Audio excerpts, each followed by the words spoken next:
11th admission 2025-26 तर regular round 4चे form सुरू झालेले आहे। फॉर्म कसा भरायचा या संदर्भात प्रॉपर व्हिडिओ या व्हिडिओच्या डिस्क्रिप्शनमध्ये दिलेला आहे आणि या व्हिडिओमध्ये आपण बघणार आहे की जे कोटा अंतर्गत फॉर्म आहे जसे की management quota, in house quota, minority quota, तर हे फॉर्म कसे भरायचे। कारण भरपूर सारे विद्यार्थ्यांच्या कमेंट्स येत आहे की आम्हाला मॅनेजमेंट कोटा भरायचा आहे कारण आम्हाला मार्क्स कमी असल्यामुळे आम्हाला मॅनेजमेंटमधून ॲडमिशन घ्यायची आहे। संपूर्ण अपडेट आपण या व्हिडिओमध्ये बघणार आहे। सर्वप्रथम तुम्हाला 11th ॲडमिशन 2025-26च्या साईटवर यावं लागेल। साईटवर या, साईटवर आल्यानंतर तुमच्याकडे ID आहे आणि पासवर्ड आहे।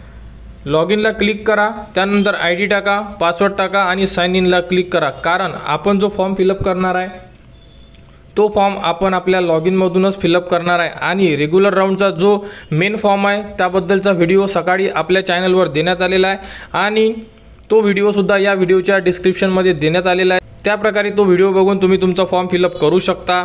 लॉग इन केल्यानंतर अशा प्रकारे तुमच्यासमोर संपूर्ण ऑप्शन दिसून पडेल। यामध्ये बघू शकता तुम्ही जे इन हाऊस कोटा आहे, मायनॉरिटी कोटा आणि मॅनेजमेंट कोटा हे फॉर्म भरू शकता आणि हे फॉर्म भरल्यानंतर तुम्हाला ह्या सेम पेजला यायचं आहे आणि इथे चेक करायचं आहे की तुम्ही जोही कोटा अंतर्गत फॉर्म भरलेला आहे त्या फॉर्ममध्ये इथे कंप्लीट अँड लॉक लिहिलेलं आहे का। आपण शेवटी सुद्धा तुम्हाला दाखवणार आहे, परंतु स्टार्टिंगलाच सांगत आहे की इथे जोपर्यंत कंप्लीट अँड लॉक येत नाही तोपर्यंत तुमचा फॉर्म फायनल सबमिट झालेला आहे असं आपण समजू शकत नाही। तर सर्वप्रथम बघू शकता डॅशबोर्डमध्ये तुम्हाला संपूर्ण ऑप्शन दिलेला आहे। तर कोटा अंतर्गतचे चॉईस पार्ट 2 इथे ऑप्शन दिलेला आहे, तुम्ही बघू शकता। तर इथून आपल्याला कोटा अंतर्गत तुम्ही ज्याही कोट्यासाठी इलिजिबल असाल, जसं की कोणी इन हाऊस असेल, कोणी मायनॉरिटी आणि मॅनेजमेंट कोट्यासाठी तर संपूर्ण विद्यार्थी इलिजिबल असतातच, कारण मॅनेजमेंट कोटा हा ओपन असतो आणि यामधून फी थोडी जास्त पडते।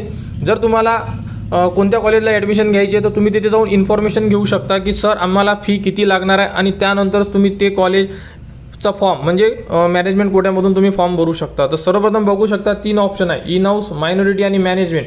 सर्वात अगोदर आपण मॅनेजमेंट कोट्याचा फॉर्म भरणार आहे। तर अप्लाय फॉर मॅनेजमेंट कोटा इथे तुम्हाला क्लिक करायचं आहे। तुम्ही तिन्हीसुद्धा फॉर्म भरू शकता आणि हा फॉर्म आहे रेग्युलर फॉर्म, हा सुद्धा फॉर्म तुम्हाला भरायचा आहे आणि त्यानंतर तुम्ही कोट्याअंतर्गत सुद्धा फॉर्म भरू शकता। रेग्युलर फॉर्म तर भराच, परंतु तुम्ही कोट्याअंतर्गत सुद्धा फॉर्म भरा। त्यानंतर बघू शकता तुम्हाला स्ट्रीम कोणती घ्यायची आहे, तुम्ही ऑलरेडी स्ट्रीम जे मेन फॉर्ममध्ये भरलेली असेल ती स्ट्रीम तुमची इथे येऊन जाणार। त्यानंतर इथून तुम्हाला कोणत्या लँग्वेजमध्ये पाहिजे आहे, हिंदी, इंग्लिश संपूर्ण ऑप्शन आहे। यामधून तुम्ही डिस्ट्रिक्ट चूज करा, तुमचं एरिया चूज करा किंवा तालुका चूज करा। यामधून कोणतं कॉलेज पाहिजे तुम्हाला, ॲडेड पाहिजे आहे, सेल्फ फायनान्स पाहिजे आहे, अनएडेड पाहिजे आहे, या प्रकारे तुम्ही ऑप्शन चूज करू शकता। त्यानंतर इथून तुम्ही कॉलेज टाईपसुद्धा चूज करू शकता। कॉलेज नेम युडाईस कोड टाकायची गरज नाही आहे। अशा प्रकारे तुम्ही संपूर्ण ऑप्शन यामध्ये टाकू शकता। जर कोणत्या विद्यार्थ्याला बायफोकल सब्जेक्ट घ्यायचा असेल, जसं की कॉमर्समध्ये सुद्धा बायफोकल येते, सायन्समध्ये सुद्धा बायफोकल येते, सायन्समध्ये कॉम्प्युटर वगैरे, इलेक्ट्रिकल, इलेक्ट्रॉनिक्स हे बायफोकल सब्जेक्ट येते। त्यानंतर कॉमर्समध्ये सुद्धा बँकिंगबद्दलचे संपूर्ण सब्जेक्ट येतात बायफोकलमधून, ते तुम्ही चूज करू शकता। तर बघू शकता यामध्ये ऑप्शन देण्यात आलेले आहे बायफोकलचे, कॉमर्सचे। अशाच प्रकारे तुम्हाला सायन्सचे सुद्धा येणार। तुम्हाला जर घ्यायचं असेल, फॉर एक्झाम्पल एखाद्या विद्यार्थ्याला जर बँकिंग घ्यायचं असेल तर बँकिंग सिलेक्ट करा, सर्चला क्लिक करा। तुमच्यासमोर ज्या कॉलेजला बँकिंग आहे तेच ऑप्शन तुमच्यासमोर येणार, म्हणजे कॉलेजची लिस्ट येणार। अशा प्रकारे जर तुम्ही इथे काही क्लिक केलं नाही तर तुमच्या समोर संपूर्ण जनरल म्हणजे तुम्ही त्या जेही ऑप्शन येतील त्यामध्ये तुम्ही ॲडमिशन घेऊ शकता। परंतु स्पेशल जर तुम्हाला कोणता सब्जेक्ट पाहिजे आहे तर ऑप्शन सिलेक्ट करूनच तुम्ही सर्च कॉलेजला क्लिक करा। अशा प्रकारे संपूर्ण ऑप्शन टाका आणि त्यानंतर सर्च ज्युनियर कॉलेजला क्लिक करा। बघू शकता तुमच्यासमोर संपूर्ण कॉलेजचे ऑप्शन आलेले आहे। इथे तुम्हाला ॲडचं ऑप्शनसुद्धा देण्यात आलेलं आहे। इथून तुम्ही जे कॉलेज पाहिजे आहे ते कॉलेजेस तुम्ही ॲड करू शकता सिक्वेन्सनुसार, जेवढे पाहिजे आहे। फक्त 10 कॉलेज ॲड करू शकता तुम्ही, तर 10 कॉलेजपर्यंत कितीही कॉलेज तुम्ही ॲड करा, एकसुद्धा कॉलेज ॲड करू शकता। तुम्ही सिलेक्ट केलेले प्रिफरन्स तुमच्यासमोर दिसून पडेल। अशा प्रकारे बघू शकता तुम्ही सिलेक्ट केलेले प्रिफरन्स तुमच्यासमोर आहे। 4 ऑप्शन घेतलेले आहे। यामधून तुम्हाला ॲक्शनचं ऑप्शन दिलेलं आहे, डिलीट करू शकता। 2 नंबरचं कॉलेज 1 नंबरला लिहू शकता, वरच्या ॲरोनी खालच्या ॲरोनी खाली आणू शकता। अशा प्रकारे संपूर्ण ऑप्शन दिलेले आहे। या प्रकारे तुम्ही कॉलेजेस मूव्ह करून घ्या, सिक्वेन्स लावून घ्या, कारण यामध्ये तुम्हाला कोणताही फॉर्म दिसणार नाही आहे। डायरेक्टली तुमचा फॉर्म सेव्ह आणि लॉक होऊन जाणार। म्हणजे पहिले कसं आपल्या रेग्युलर राऊंडमध्ये पूर्ण फॉर्म दिसायचा, आपण सिक्वेन्स बघायचो आणि त्यानंतर सर्वात खाली चेकबॉक्सला क्लिक करत होतो आणि मग सेव्ह अँड लॉक करत होतो. यामध्ये असं नाही आहे. यामध्ये सिक्वेन्स तुम्ही इथेच बघा, जो सिक्वेन्स लावला आहे 1 2 3 4 5 6 जे तुम्ही सिक्वेन्स लावणार आहे आणि त्यानंतर सेव्ह अँड लॉकला जर क्लिक केलं तर तुमचा फॉर्म डायरेक्टली सेव्ह होऊन जाणार आणि लॉकसुद्धा होऊन जाणार. आणि तुम्ही हे संपूर्ण ऑप्शन कुठे बघू शकता, मेन पेजला, जिथे आपण स्टार्टिंगला सांगितलं होतं तिथे तुम्ही बघू शकता. तर अशा प्रकारे तुम्हाला संपूर्ण सिक्वेन्स लावून घ्यायचा आहे आणि त्यानंतर सेव्ह अँड लॉक चॉईसला तुम्हाला क्लिक करायचं आहे.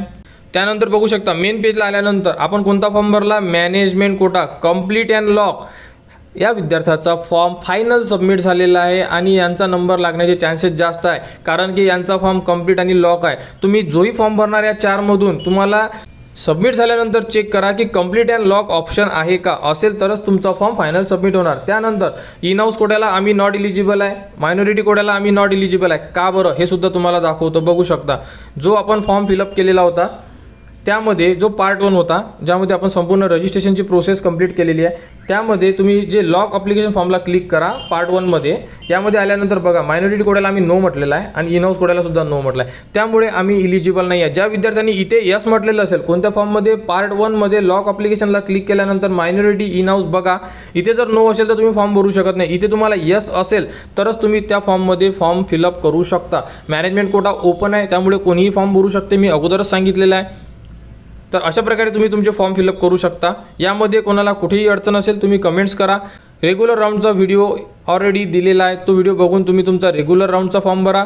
त्यानंतर मॅनेजमेंटचा जो फॉर्म भरायचा या प्रकारे भरा, इन हाऊससुद्धा याच प्रकारे भरायचा आणि मायनॉरिटीचा फॉर्म भरायचा. सेम प्रोसेसनी तुम्ही तुमचे तिन्ही फॉर्म फिलअप करू शकता.